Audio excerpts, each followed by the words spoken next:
Bank locker में जेवर रखा, फ्लड में खराब हो गया, बैंक बोलेगा हमारी लिएबिलिटी नहीं है। सच है क्या? बेलमेंट का लॉ चेक करो। Welcome to our commerce point. मैं हूं रुखसाना राशिद। आज की वीडियो में हम करेंगे हमारा चैप्टर बेलमेंट एंड प्लेज। तो पहले बेलमेंट का मीनिंग देखेंगे। The term bailment is derived from a French word bailor which means to deliver। जो हमारी बेलमेंट टर्म है वो बेलर वर्ड से ड्राइव हुई है जिसका मीनिंग है डिलीवर, कोई भी सामान को डिलीवर करना किसी पर्सन के लिए। Bailment consist of delivery of goods. Bailment का फुल मीनिंग है डिलीवरी ऑफ गुड्स, कोई भी गुड्स को डिलीवर करना, या फिर वो मूवेबल प्रॉपर्टी होनी चाहिए। गुड्स हैं जो वो मूवेबल होनी चाहिए। आप एक जगह से दूसरी जगह पर लेकर जानी चाहो तो वो गुड्स हैं जो वो ईजिली चली जाएँ। By one person who is generally the owner thereof. जो पर्सन गुड्स को डिलीवर करेगा वो ओनर होगा। To another person for some purpose. कोई पर्सन पर्पस के लिए कोई और पर्सन को, जब उसका जो पर्पस है जो वो कंप्लीट हो जाएगा, the goods are return to the owner. यहाँ पर भी हमें वही लिखा गया है, the goods are return to their owner after the purpose is complete. जब उसका जो पर्सन है जिसको हमने गुड्स डिलीवर की थी उसका पर्पस है जब वह कंप्लीट हो जाएगा तब वो गुड्स हैं जो वह वापस उसके ओनर के पास आ जाएंगी। In the contract of bailment the person who delivers goods is called bailor. जो person in the contract of bailment के तहत जो पर्सन गुड्स को डिलीवर करता है उसको हम कहते हैं बेलर। जिस पर्सन को जो है वो गुड्स डिलीवर की जाती हैं, जो पर्सन गुड्स को रिसीव करता है उसको हम कहते हैं bailee. For example X lends his horse to Y for riding. यहाँ पर एक्स ने है जो अपना हॉर्स दिया वाई को ताकि वो राइड कर सके, उस पर राइडिंग कर सके। जो यहाँ पर जो एक्स है वो बेलर है और जो वाई है वो बेली है। जब वाई का पर्पस है जब वो राइडिंग का कंप्लीट हो जाएगा वो एक्स को है जो वो उसका हॉर्स है जो वो वापस दे देगा। नेक्स्ट देखें। नेक्स्ट है यहाँ पर हमारे फीचर्स या फिर इसेंशियल्स ऑफ बेलमेंट। फर्स्ट देखें डिलीवरी ऑफ गुड्स। बेलमेंट के कॉन्ट्रैक्ट में डिलीवरी ऑफ गुड्स, कोई भी गुड्स की डिलीवरी होनी चाहिए वन पर्सन से दूसरे पर्सन तक। सेकंड देखें delivery of goods must be for some purpose. जब आप किसी पर्सन को दूसरे पर्पस के लिए डिलीवरी करते हो या फिर किसी और पर्पस के लिए डिलीवरी करते हो उसमें कोई भी पर्पस है जो वो होना चाहिए ताकि वो जो उसका जब कंप्लीट हो जाएगा पर्पस वो आपका गुड्स है जो वो रिटर्न कर दे। थर्ड है कॉन्ट्रैक्ट। दोनों पर्सन्स के बीच में कोई भी कॉन्ट्रैक्ट होना चाहिए डिलीवरी ऑफ गुड्स के रिलेटेड। फोर्थ है यहाँ पर मूवेबल गुड्स। जो गुड्स को आप डिलीवर कर रहे हो वो मूवेबल होनी चाहिए, वो चलनी चाहिए। मीन्स एक जगह से दूसरी जगह तक हम उनको ईजिली कैरी या फिर उनको चलाकर लेकर जाएं। फिफ्थ है यहाँ पर रिटर्न ऑफ गुड्स। जब बेली का सेकंड पर्सन का है जो वो काम कंप्लीट हो जाएगा तब उसको है जब वो गुड्स रिटर्न करनी पड़ेंगी अपने उसके ओनर को, क्योंकि वो गुड्स हैं जो वो उसके पास ओनरशिप के द्वारा नहीं आई। ओनरशिप है जो वो उसके ओनर के पास ही रह जाती है। सिक्स्थ देखिए यहाँ पर एक इम्पॉर्टेंट क्वेश्चन है, इसको आप नोट कर लें। इम्पॉर्टेंट क्वेश्चन है, इसको आप नोट कर लें। Jewellery in bank locker is it bailment. जो आपके बैंक लॉकर में ज्वेलरी पड़ी है वो बेलमेंट का कॉन्ट्रैक्ट है या फिर नहीं? इज नॉट बेलमेंट, ये आपकी बेलमेंट का कॉन्ट्रैक्ट नहीं है। Because the keys of locker are not handed to the bank, the owner have it. जो आपके लॉकर की कीज होती हैं वो बैंक के पास नहीं होती, जो लॉकर का ओनर होता है उसके पास ही होती हैं। दैट्स वाई ये कॉन्ट्रैक्ट ऑफ बेलमेंट नहीं है।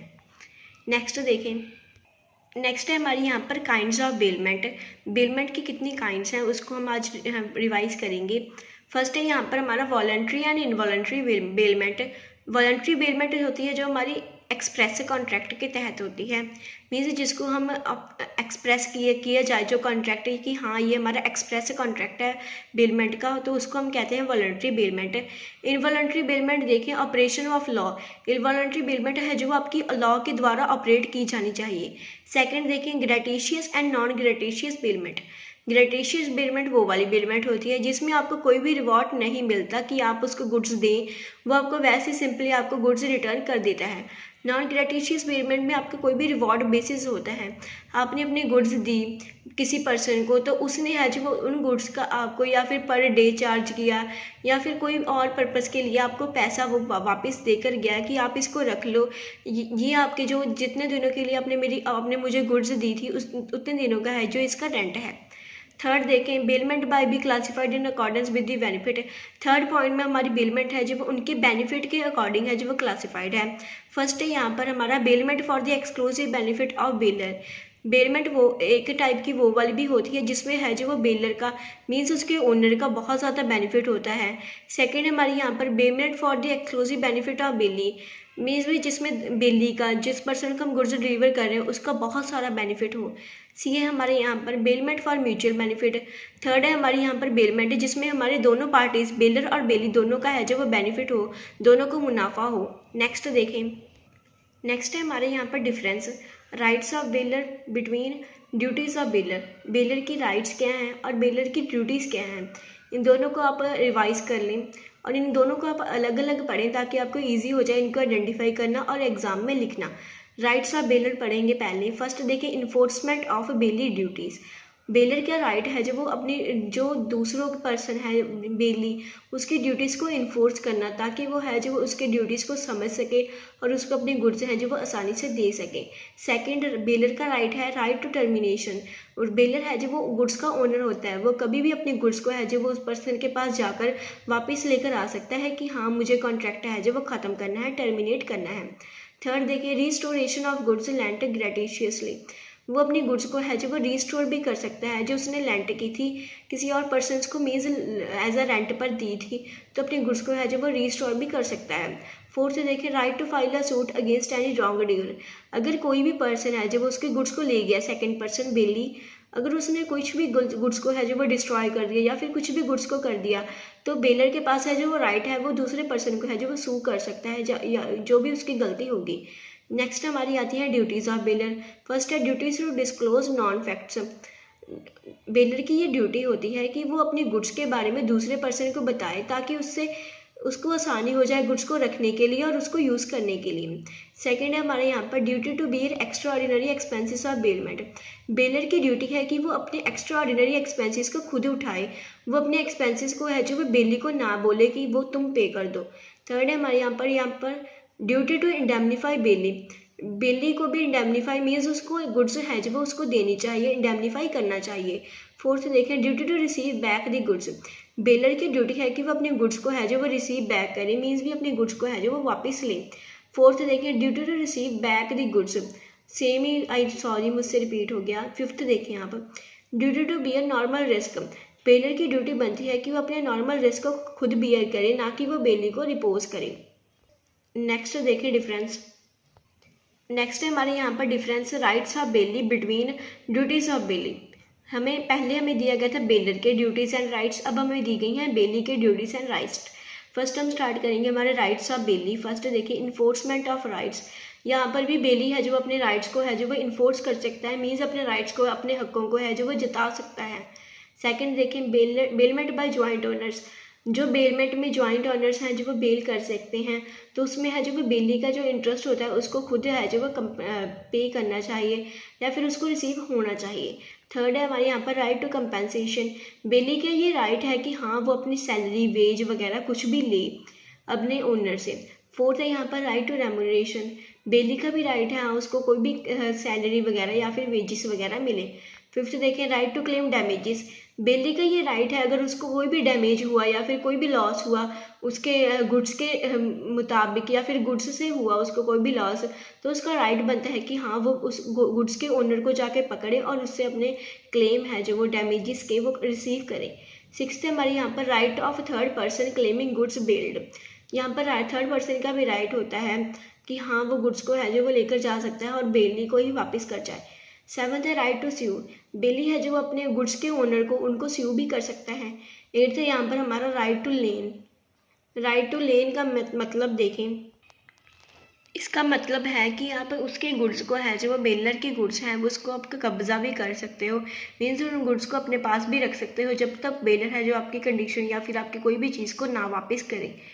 उसके बाद हमारी नेक्स्ट है ड्यूटीज़ ऑफ बेली कि बेली की ड्यूटीज़ क्या होती हैं। फर्स्ट है ड्यूटी ऑफ रीजनेबल केयर।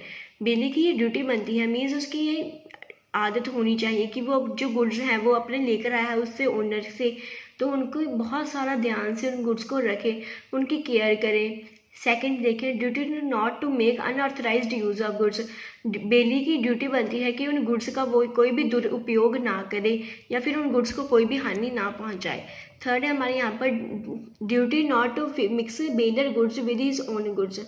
बेली की ये ड्यूटी बनती है कि उन गुड्स को अपनी गुड्स के साथ मिक्स ना करे, बेलर की जो गुड्स हैं उनको साइड पर ही रखे ताकि वो गुड्स को ईजीली रिटर्न कर सके। फोर्थ है हमारे यहाँ पर duty not to set up any adverse title against the bailor. Bailee की ये ड्यूटी बनती है कि कोई भी उस गलत मतलब या फिर गलत टाइटल ना दे बेलर को। फिफ्थ है हमारे यहाँ पर duty to return any accretion to the goods.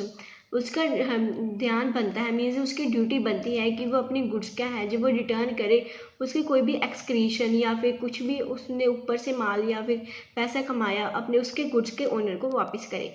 Six देखें duty to return the goods. Bailee की ये ड्यूटी बनती है कि वो गुड्स को टाइम पीरियड के बाद बेलर को उसके ओनर्स को वापस कर दे। नेक्स्ट देखें,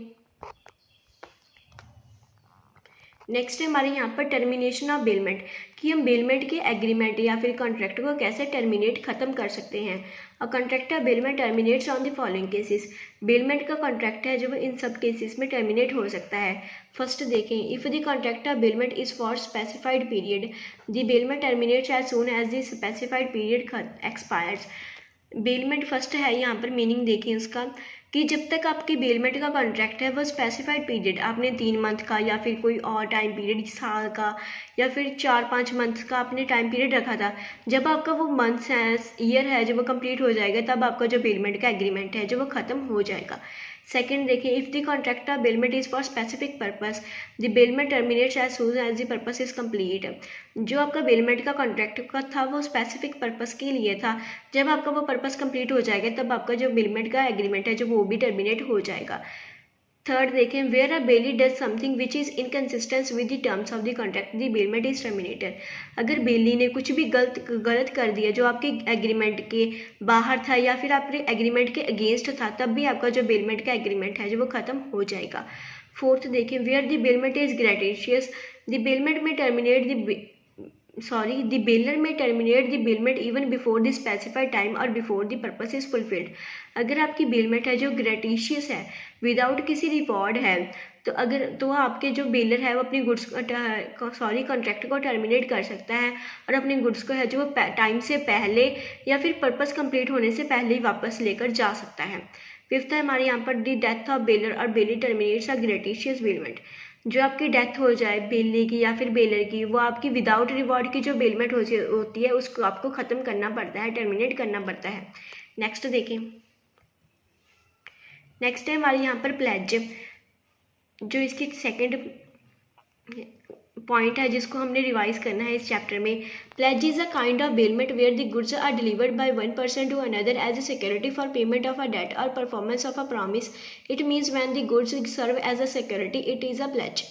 प्लेज एक ऐसी काइंड की बेलमेंट है जिसमें आप गुड्स डिलीवर करते हो किसी और पर्सन को ताकि वो किसी और पर्सन को डिलीवर कर दे वो गुड्स एज अ सिक्योरिटी रखते हो कि हाँ मुझे आप ये सिक्योरिटी रख लो, मेरी गुड्स को रख लो, आप मुझे इतने पैसा दे दो, या फिर आप किसी और का प्रॉमिस है जब उसको पे करते हो या फिर कोई भी आपका डेट है जो वहाँ पर खड़ा होता है उसको हम कहते हैं pledge. The contract of pledge involves 2 parties. Pledge के कॉन्ट्रैक्ट में हमारी 2 पार्टीज होती हैं। फर्स्ट है the pleasure and the प्लेजी। Person pledging the goods is known as pleasure. जो पर्सन है वो अपनी गुड्स को भेज रहा है किसी और पर्सन को तो उसको हम कहते हैं प्लेजर या फिर pawnor. And the person to whom goods is pledged. जिस पर्सन को हम गुड्स बेचते हैं या फिर जो पर्सन गुड्स को रिसीव करता है उसको हम कहते हैं प्लेजी और पॉनी। आई होप आपको ये समझ में आ गया होगा प्लेज का मीनिंग। अब नेक्स्ट देखें, नेक्स्ट है यहाँ पर हमारा इसेंशियल्स ऑफ प्लेज कि प्लेज के इसेंशियल पॉइंट्स क्या हैं। फर्स्ट है यहाँ पर डिलीवरी ऑफ गुड्स, उसकी गुड्स की है जो वो डिलीवरी होनी चाहिए, कोई भी गुड्स है जो वो एज अ सिक्योरिटी उसको डिलीवर करनी चाहिए। सेकेंड हमारे यहाँ पर delivery of goods should be by the way of security. जो गुड्स आप डिलीवर कर रहे हो एक पर्सन से दूसरे पर्सन तक, जो आपकी गुड्स हैं जो वो एज अ सिक्योरिटी डिलीवर होनी चाहिए, ना कि किसी और पर्पज़ के लिए। थर्ड है हमारे यहाँ पर the security being for the payment of a debt और परफॉर्मेंस ऑफ अ प्रॉमिस। जो आप गुड्स की सिक्योरिटी दे रहे हो कि आप ये गुड्स रख लो तो वो आपकी पेमेंट ऑफ अ डेट, कोई भी डेट को पेमेंट करने के लिए या फिर किसी प्रॉमिस को फुलफिल करने के लिए होनी चाहिए। नेक्स्ट देखें, नेक्स्ट है हमारे यहाँ पर इम्पॉर्टेंट टर्म्स। बेली लेन है जो वो बेली की वो 2 टाइप्स की होती है कि बेली कैसे कब्जा कर सकता है किसी की गुड्स पर, वो 2 टाइप्स की होती है। फर्स्ट है यहाँ पर हमारा पर्टिकुलर लेन, सेकंड है हमारे यहाँ पर जनरल लेन। फर्स्ट पढ़ेंगे particular lien. Is a right to the bailee to retain the goods in his custody until he received due remuneration for the services rendered in respect of them. यहाँ पर जो है बिल्ली का right होता है particular लेन में कि वो अपनी सैलरी वेज वगैरह कुछ भी ले अपने गुड्स के लिए जो वो उसने काम किया है। जब तक उसको गुड्स है जो वो गुड्स की सैलरी वगैरह या फिर वेज वगैरह नहीं मिल सकती, तब तक वो है वो अपनी गुड्स को अपनी कस्टडी में रखे ताकि वो अपनी रेमोनेशन को रिसीव कर सके। सेकेंड है हमारे यहाँ पर general lien is a right to retain the goods of another as a security for a general balance of account. General lien में हमारी आप गुड्स को रिसीव करते हो, अपने पास ही रखते हो, कब्जा करके रखते हो गुड्स को एज अ सिक्योरिटी, ताकि वो आपके बैलेंस बैंक का जो बैलेंस है या फिर किसी और का पर्सनल का बैलेंस है अकाउंट का वो कंप्लीट कर सके, मीन्स पे ऑफ कर सके। यहाँ पर आप एग्जांपल ले लें बैंकर्स की, पॉलिसी मेकर्स की, एक्सेट्रा। यहाँ तक जो हमारा चैप्टर है, चैप्टर बेलमेंट एंड प्लेज, वो कंप्लीट होता है। नेक्स्ट वीडियो में हम करेंगे चैप्टर एजेंसी। तब तक आप इस चैप्टर को रिवाइज करें और लाइक प्लस शेयर कर दें हमारे चैनल को RR commerce point. Thank you and keep learning.